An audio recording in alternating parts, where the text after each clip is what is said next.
Managing Staff Leave, Other Leave. Welcome to this Fáilte Ireland video series designed to support tourism and hospitality businesses in meeting your employer obligations. My name is Dominica O'Sullivan. I'm a human resources consultant with Action HR Services. In the previous video guide, we covered the various types of protected leave. In this session, I will address the other types of staff leave. Within this topic, we will discuss the various types of statutory and non-statutory leave that employees may be entitled to avail of. We will consider an overview of the relevant legislation, an overview of employee entitlements, employer responsibilities, risks associated with non-compliance, and finish by considering some top tips. Statutory leave refers to a minimum amount of leave prescribed by the relevant legislation that all employees are entitled to, whether they are full-time, part-time, temporary, or working on a casual basis. Some types of statutory leave must be paid by the employer, for instance, annual leave, while its other types do not, for instance, compassionate leave. We will discuss 3 types of statutory leave in this video, specifically annual leave, sick leave, and jury leave. We will also cover non-statutory leave.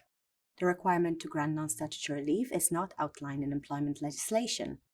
Instead, an employer may choose to offer an entitlement to avail of within the organization's policies as part of terms and conditions of employment. Under non-statutory leave, we will look at compassionate leave, study leave, special leave, career breaks, authorized leave.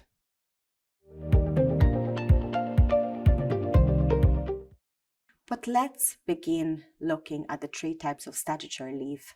First, starting with employees' entitlement to annual leave and public holidays, which are informed by the Organisation of Working Time Act as well as Workplace Relations Act. There are 3 methods of calculating the entitlement for employees depending on their working hours. Firstly, an employee is entitled to 4 working weeks if they have worked for at least 1,365 hours in a leave year. Secondly, an employee is entitled to 1/3 of a working week for each month in the leave year in which he or she works at least 117 hours. And last, annual leave may be calculated as 8% of the hours an employee works in a leave year, so 8 hours in every 100 hours worked, which is subject to a maximum of 4 working weeks. An employer should choose the method that gives the employee a maximum entitlement when calculating annual leave. For instance, if 2 methods are used to calculate annual leave and one result gives a greater entitlement than the other, then that employee is entitled to receive the greater entitlement. Other important aspects relating to annual leave that an employer should be aware of are: the statutory leave year runs from 1st of April to 31st of March. However, many employers use the calendar year, 1st of January to 31st of December, instead of the statutory leave year for administrative reasons. When an employee has worked for their current employer for 8 months or more in a leave year, they must take an unbroken 2-week period of annual leave. An employer can enforce annual leave on an employee providing they have consulted with the employee and have given them 1 month of notice before the intended leave date. An employer must take into account an employee's need to reconcile work and family responsibilities and opportunities for rest and recreation while deciding to approve, assign, or decline the leave, and balance this with the business needs. Depending on the organizational requirements, the employer can set notification requirements. For instance, leave application must be submitted for approval at least 2 weeks prior to the intended leave date. In addition, the employer can select blackout dates when no leave can be granted. An employer may set blackout dates for the whole business and specific areas based off the operational requirements. If an employee is sick while on annual leave, they may submit a sick certificate to the employer. In such a situation, the employee's annual leave is paused and the employee should be able to avail of the intended annual leave at an alternative date, while ensuring no annual pay is processed for the duration of illness.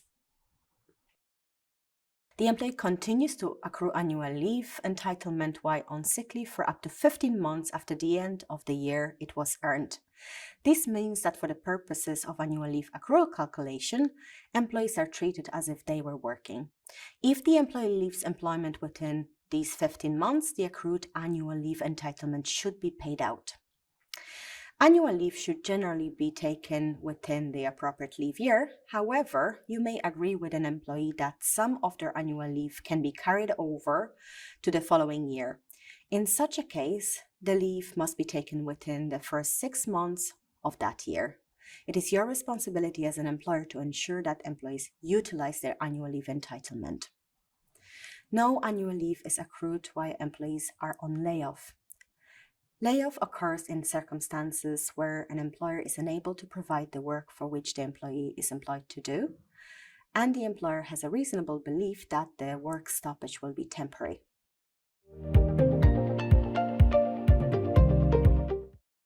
We will now move on to discuss employees' entitlement to public holidays as set out in the relevant Irish employment legislation.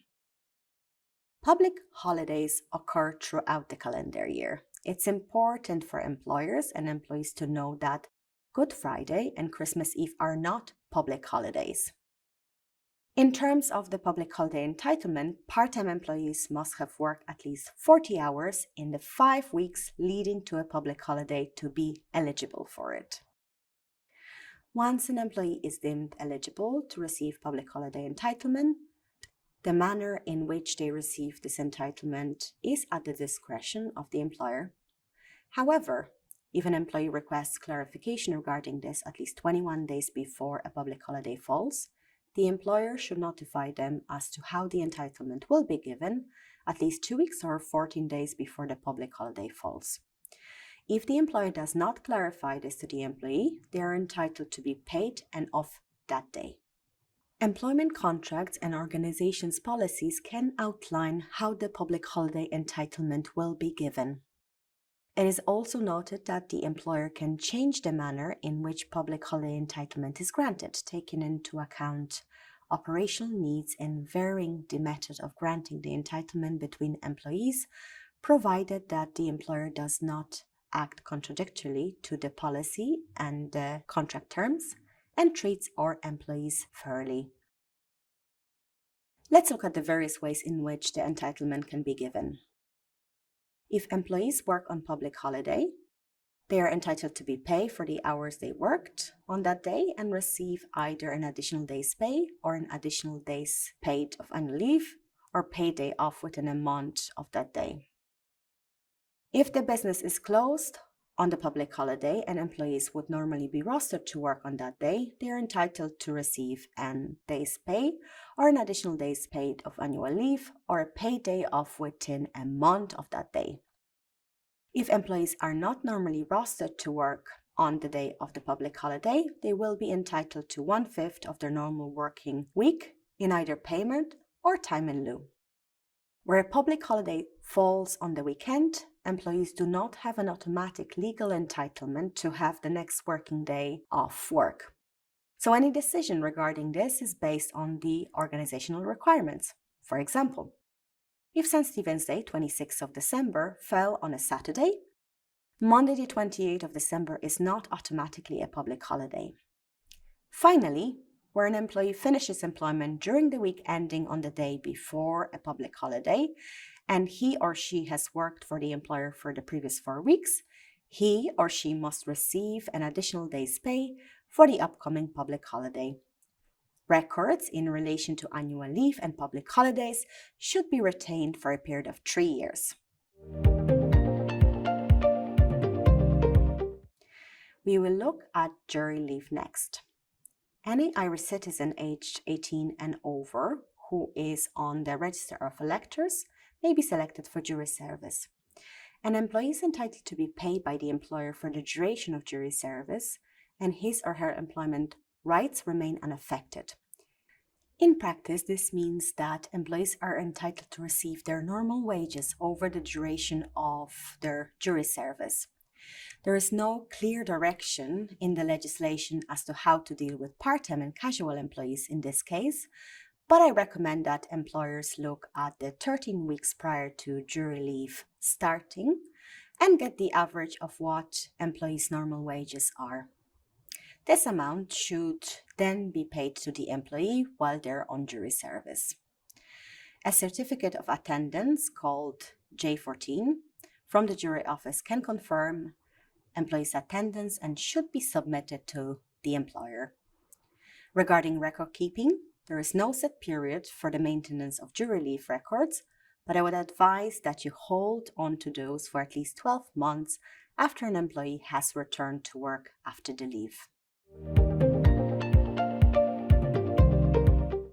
The final statutory leave type we're going to cover is sick leave. This entitlement to statutory sick pay comes into effect from January 2023. From January, the Sick Leave Act gives employees the right to a maximum of 3 days of paid sick leave in any one calendar year if they have been working with their employer for at least 13 weeks. This entitlement is expected to increase annually up to 10 days by 2025. The employee will be required to submit a sick certificate from his or her doctor to avail of this statutory leave, and it is expected that the employer will be required to pay 70% of the employee's normal wages, subject to a maximum 110 euros per day. If an employer already pays at least 3 days of sick pay annually, there will be no requirement to pay for additional days. However, an additional organizational sick leave policy should reflect this. If it is the approach taken in your business, be sure to update your policy to clarify this if it's not already specified there. Regarding record keeping, in line with its Sick Leave Act, those should be retained on the file for a period of 4 years after an employee has returned to work after the leave.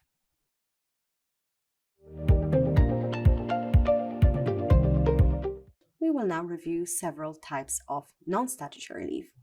At the outset, it should be noted that there is no requirement for the employer to introduce any such non-statutory leave or to provide payment in respect of it.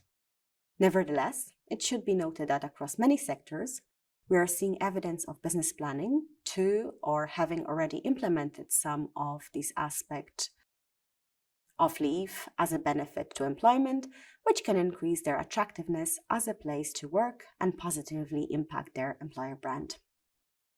Generally, every organization should have a policy in place for employees on a death of a relative. A typical bereavement leave policy would grant some time off with or without pay in the event of death in the family. Typically, the time off allowed with pay is usually 3 working days for immediate family and 1 working day for non-immediate family. The policy should specify who is classed as immediate and non-immediate family. For example, the immediate family consists of spouse or partner, children, parents, and siblings, and those of your spouse. The non-immediate family are grandparents, uncles, and aunts. An employer can also specify in such policy if the funeral takes place on a non-working day or during annual leave, time off or payment would not be granted. The policy should also allow for additional time off to be agreed upon with the employer. In terms of study leave or career breaks, an employee does not have an automatic entitlement to take time off, and the granting of any such leave is generally at the discretion of the organization. As the tourism industry strives to attract talent, employers should consider the positive impact implementation of study leave policy would have on their employer brand and recruitment of school and college students. Special leave would take into consideration, for instance, an employee getting married. Some organizations choose to pay the employee for 3 days of special leave, but once again, this is at the discretion of the employer. Authorized leave is any other leave that is subject to an agreement between the employer and the employee to take an unpaid leave of absence for personal reasons, for example, facilitation of extended travel plans where annual leave entitlement has been used up. Regarding record keeping, there is no set period for the maintenance of non-statutory leave, but I would advise that you hold on to these for at least 12 months after an employee has returned to work after the leave in the case of a dispute should arise.